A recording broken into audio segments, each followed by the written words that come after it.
Swayam Prabha. Digital India. Educated India.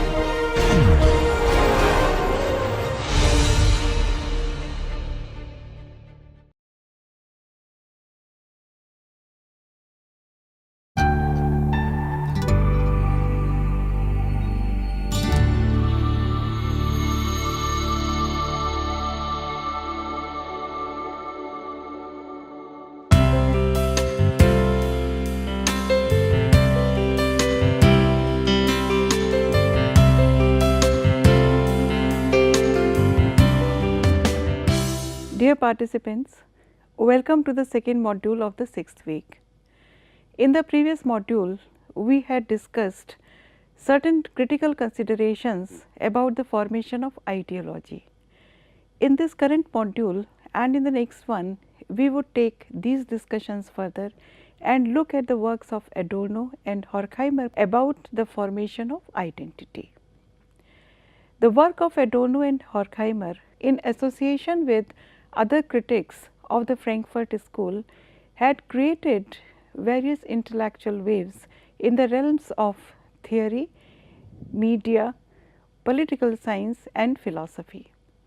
In the works of Adorno and Horkheimer, we find that there is a deep anxiety and uneasiness with the nature of modern capitalist society.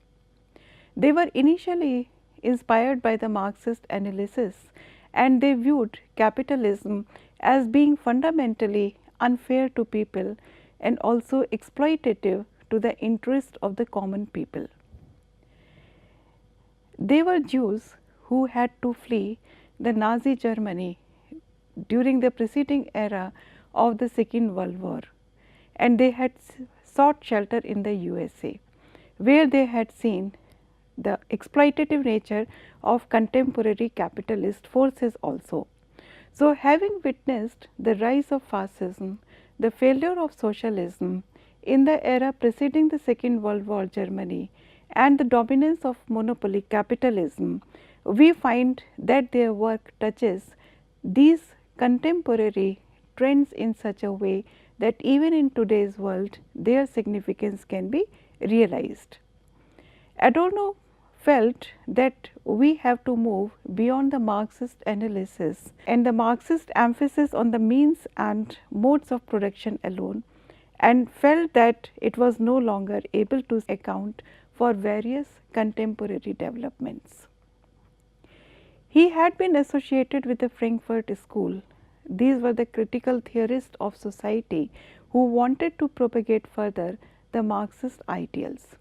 It was established in Germany in the year of 1923, but by the time it was 1933, they had to move this Frankfurt School from Germany to the USA.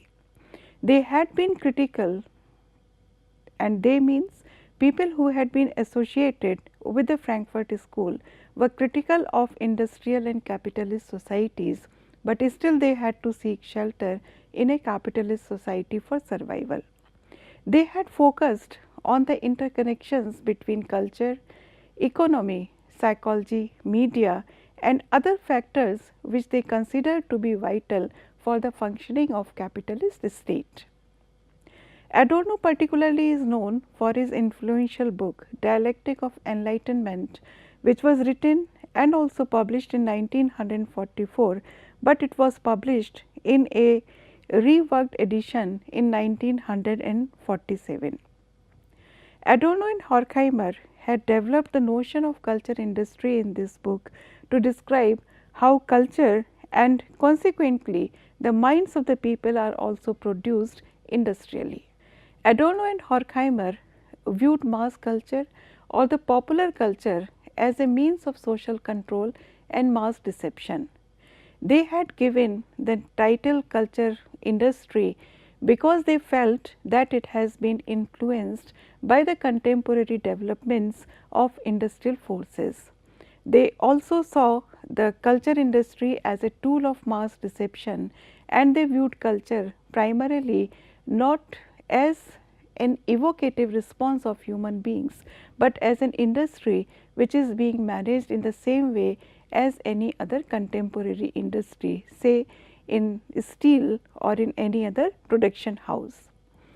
In the later philosophical writings of Adorno, a particularly bleak aspect towards human nature can be seen. In fact, he had suggested in his works that culture and society are dominated by systems of power and control, and therefore they stifle the inquisitiveness and curiosity of human beings and produced what has been termed as one-dimensional men by Herbert Marcuse, another person associated with the Frankfurt School. According to Adorno and Horkheimer, the repressive regimes of capitalist economy and culture result in a unidimensional individuality, and even the conscience of man is being produced in the same way in which industry produces any other commodity. So, his critique of commodification of individual sensitivity ultimately has resulted in his writing of culture as an industry, in which he laments the loss of human spontaneity and human elements in governance also. Adorno's understanding of culture industry has been discussed in a particular chapter of his book Dialectic of Enlightenment, and the title of this chapter is Culture Industry, Enlightenment as Mass Deception. We find that he viewed culture as a product of late capitalism, and he refers to the process of the industrialization of mass produced culture. Particularly, he refers to those cultural products which were being circulated in the contemporary USA in the forms of films, the music, particularly the music of films, the magazines, and later on the TV serials. And his thesis is based on an analysis of the cultural products for mass consumption. He has deliberately used the word culture industry, highlighting the word industry instead of using any other term, for example, mass culture, because in his view culture emanates from the masses, whereas culture industry is being collectively produced for the masses. So, culture industry has been producing cultural products for the consumption of masses, and the creativity of the masses is not at all involved in the production of this culture industry.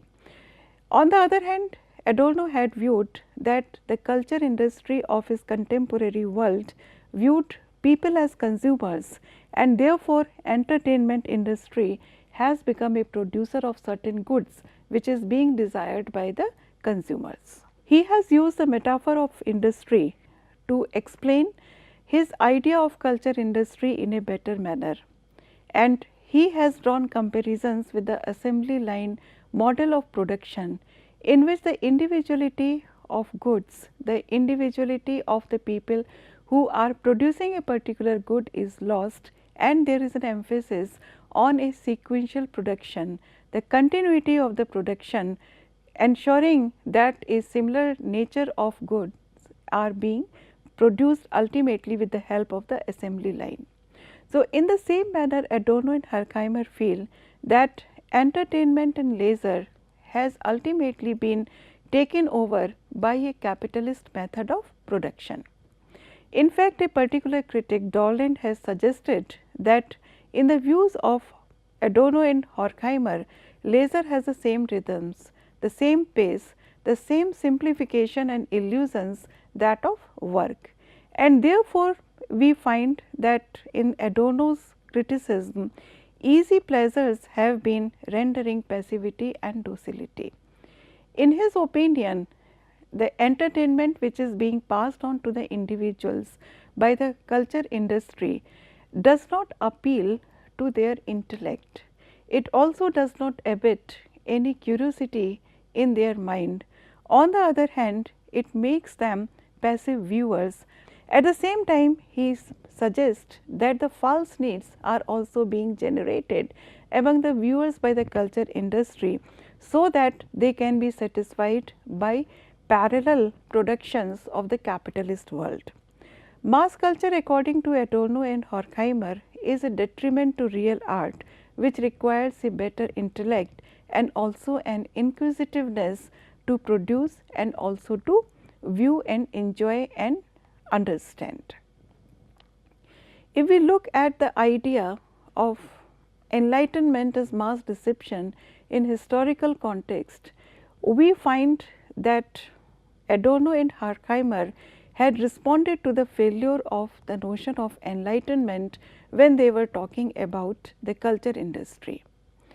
In their ideas, we find that they have presented a significant criticism not only of the industrial society, but also of the contemporary bureaucracy and of the contemporary forces which were basically anti-democracy.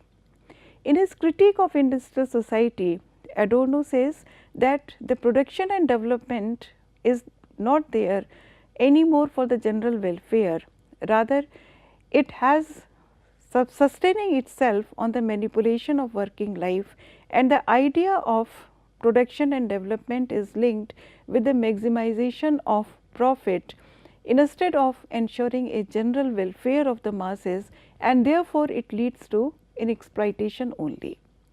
In his critique of bureaucracy, he says that there is an undue emphasis on formal procedures of decision making, which ultimately results into dehumanizing practices, a situation in which human beings are not treated as human beings, rather they become numbers in an increasing manner. At the same time, in his works we find a very severe criticism of anti-democratic forces, and he appeals to the regressive emotionality of the people. Adorno and Horkheimer in their work view contemporary developments in the new forms of mass media as being highly significant and important. They also suggest that these contemporary developments, particularly the commercial marketing of culture, have been driven by the market economy, and therefore their preference is not on the production of those art and those aspects of culture which may be related with the innate curiosity of human beings or for any ennobling purpose. Rather, we find that there has been an intensive commodification of culture under monopoly criticism. Adorno and Horkheimer were particularly critical of the idea of the status quo, and according to them, the idea of the enlightenment was not to retain the status quo. On the other hand, he feels that the contemporary forces result in the cementing of the status quo, which makes people satisfactory with their life and does not probe them into questioning the situations. And therefore, he says that the culture industry has been used to stunt the responses of the audience, because the basic appeal through the culture industry is not to the intellect of the people, but to those senses which makes them dull and receptive. And therefore, he says that it is a means of social control through deception, and the culture industry through this deception ultimately aims at the proliferation of capitalist ethos and values, which are nothing but a form of exploitation of the have-nots by the haves. So, according to Adorno and Horkheimer, the culture industry transforms culture into an ideological medium of domination. But at the same time, they are aware that culture has not always been limited to this particular aim also. Culture has not always been a medium of ideological control only. In fact, over the passage of time, in different historical periods, we find that the meaning, the nature, the scope and the functions of art have changed according to the needs of the contemporary society. So, they contrast the products of culture industry with the emancipatory power of what they call genuine or authentic art.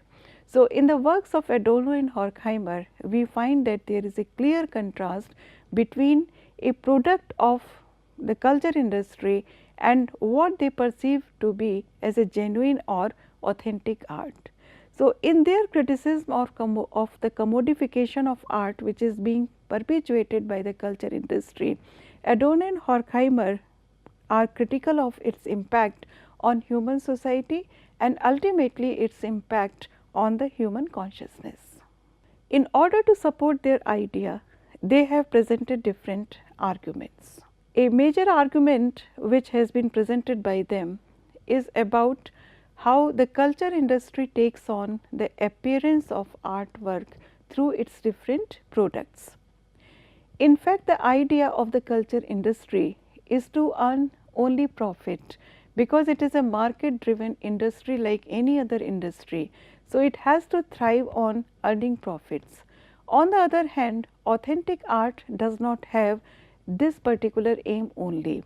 It fosters human growth by suggestions and by possibilities, and therefore, according to Adorno and Horkheimer, the genuine art or the authentic art has an ennobling mission and it can be helpful for the people.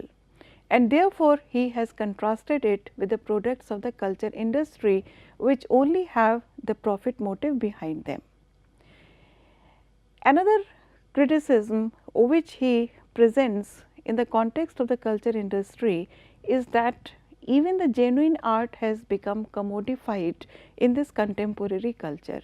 Not only the production of genuine and authentic art has been stunted, but at the same time whatever art had already existed, it has been commodified by the culture industry.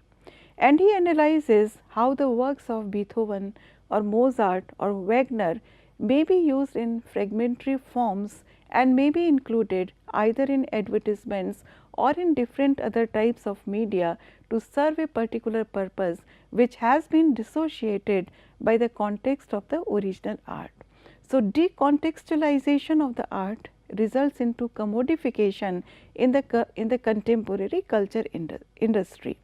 So, commodification of culture is ultimately the commodification of consciousness, as in the given world audience are not participating in the production of the art, they are only receiving, they have been turned into passive receptacles, and therefore, the amusement and the distractions of entertainment industry replicate the ideology of capitalism and which has already been corrupted by commerce.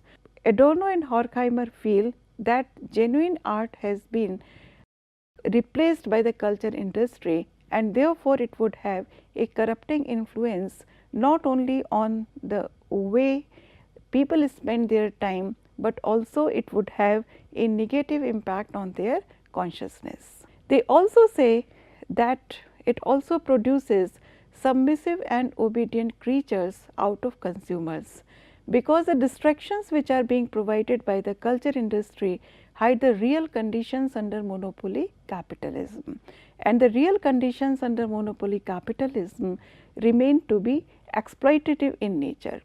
So, culture industry works as a prism through which reality is filtered and the true reality is also being obscured.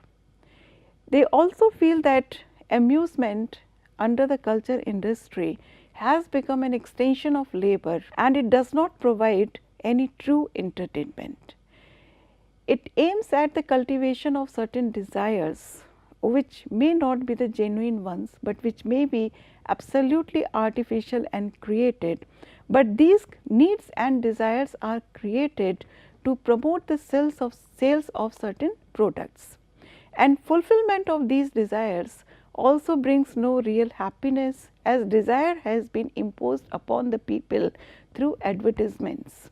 For example, the desire for a bigger car may ultimately not provide a lasting happiness to people, as it has been imposed upon the audience through advertisements.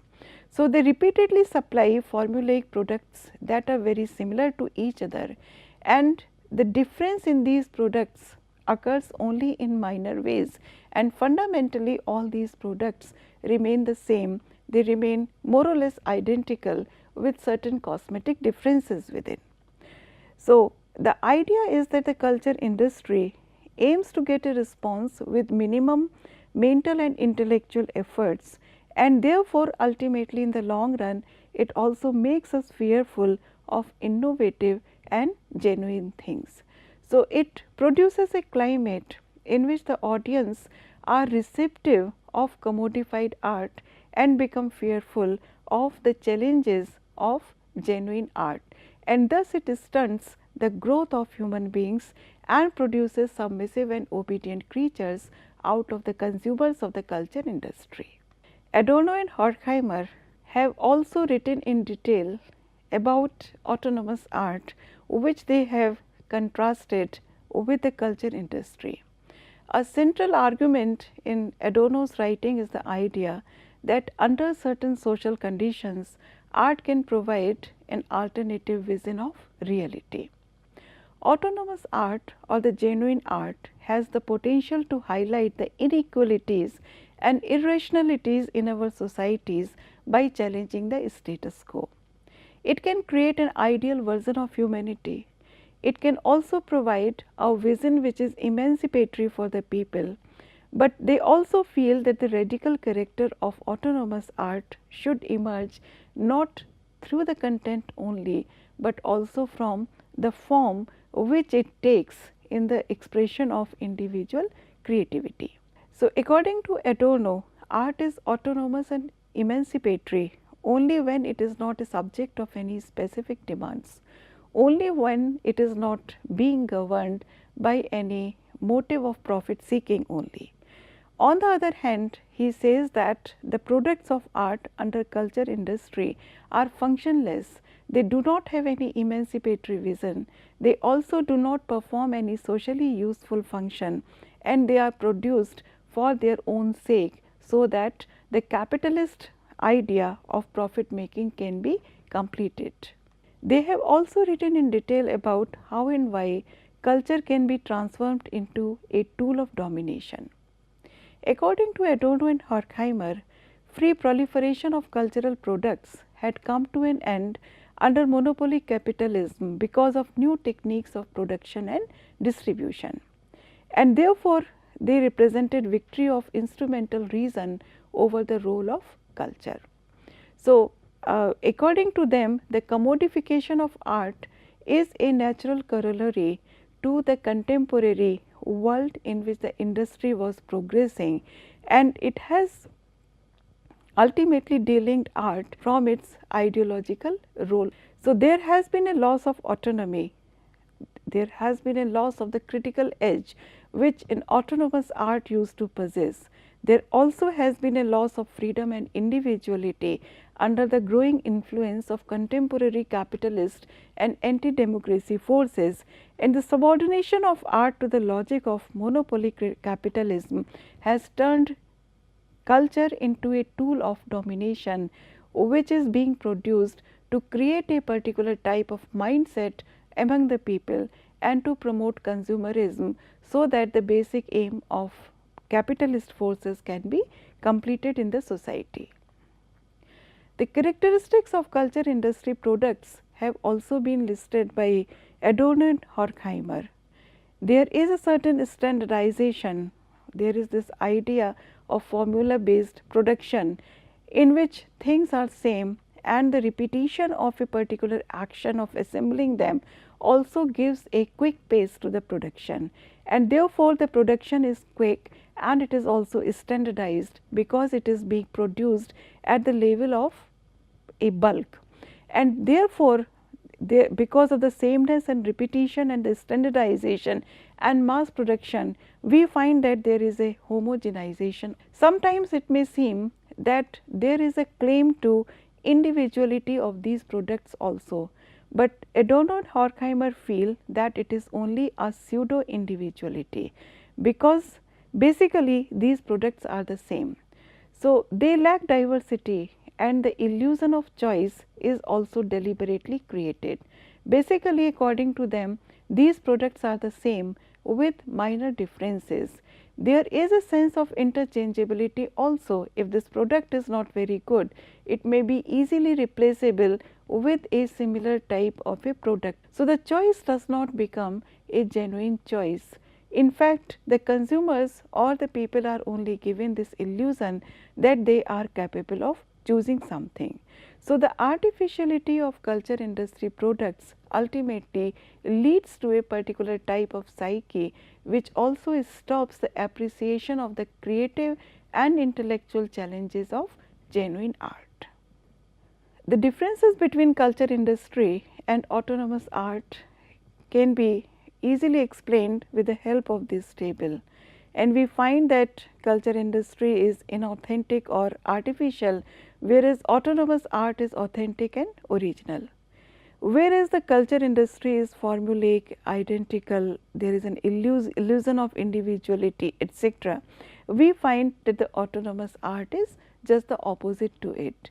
So, in these details we can find out why the responses towards a culture industry and the responses towards autonomous art are basically different, and how the appreciation of these two different productions related with art would also result in a particular type of different human psyche and approach towards things in general.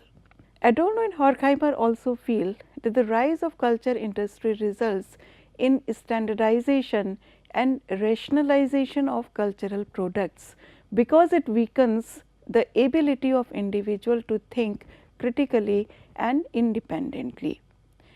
The producers of entertainment industry achieve standardization of taste and expectations to increase profitability, and they flood the market with those products which cater to the needs of one and all. So, specialization goes hand in hand with standardization, and range of hierarchical goods and products is meant to align with consumers' expectations. So, the idea of standardization is basically linked with the mass production of the products of this entertainment industry as well as the culture industry. And because of the sameness of things, we find that the critical ability of the individual is not allowed to flourish further. Adorno and Horkheimer have been particularly critical of the Hollywood entertainment industry, which was almost established during the time of their writings, and they suggest that the Hollywood entertainment industry is an exemplar of the phenomenon they have covered under their idea of culture industry. According to them, this entertainment industry produces tons of films and caters to different types of viewers. Its basic motivation is profit and money. It does not have any other motivation at all. So, the motivation towards the creation of art in the context of a genuine and autonomous art, which we had earlier, has been missing in this industry altogether. They have also said that the continuity of technological developments in the medium of films, particularly when there was a transition from the silent movies to the sound films. So, according to them, it represents a zenith of standardization, because with the production of sound movies, they feel that films are able to approximate reality, but at the same time they blur the divide between the reality and the illusion, because these sound movies and the other related technological developments have enabled the filmmakers to create a particular product, to produce a particular film in which the audience can be drawn immediately into this spectacle, and that the audience also consumes the films without any critical view of them. The pace, the dialogues, the music which creates a particular movie draws the audience into it, so that the audience has to be attentive to make a sense out of the movie, but at the same time it does not require any criticality on their part. So, it becomes a passive yet an engrossed viewership, which ultimately results into a passive consumerism. In this particular quote from Adorno, we find that this particular idea has been presented in detail, and I quote, "Real life is becoming indistinguishable from the movies. The sound film leaves no room for imagination or reflection on the part of the audience, who is unable to respond within the structure of the film. yet deviate from its precise detail without losing the thread of the story, hence the film forces its victims to equate it directly with reality. So, the idea which Adorno wants to present over here highlights the way a film has to be viewed by an audience. The audience is unable to respond within the structure of the film, yet the pace of the movie forces him to keep on viewing it continually, and therefore, the basic nature of the culture industry is in juxtaposition with the basic nature of true art forms. It also can be compared with the idea of the willing suspension of disbelief, which has been presented by Coleridge for the appreciation of any literary work.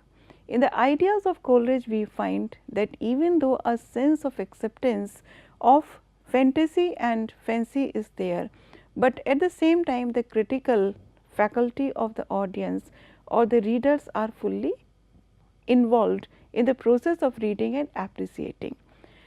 On the other hand, we find that in the products of culture industry, this critical involvement of the audience has been removed absolutely, and it results into a passivity on the part of the audience. And it is this passivity on the part of their viewer, on the part of the viewers, which leads to a stunting of the powers of imagination and spontaneity.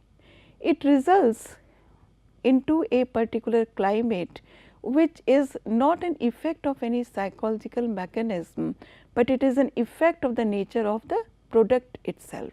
So, we find that the audience become passive not because they are suffering from any psychological factors, but because it is the effect of the nature of the product itself.